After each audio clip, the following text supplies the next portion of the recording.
பாரு அடையன்னு சொன்னால் என்ன இந்த காதில் வாங்கி அதை அந்த காதில் தள்ளு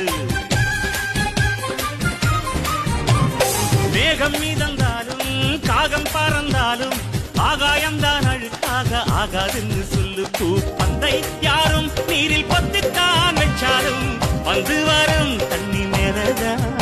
ஆட உன்னை யாரும் ஓரம் கட்டித்தான் வச்சாலும் தம்பி வாடா வந்து போறத்தான் பூணம் பீரை மெல்ல மெல்ல வெண்ணிலவாய் மின்னுவதை மின்னினிகள் தடுத்திடுமா சக்தி எல்லாம் ஒன்று சேர்ந்தாரே சொர்க்க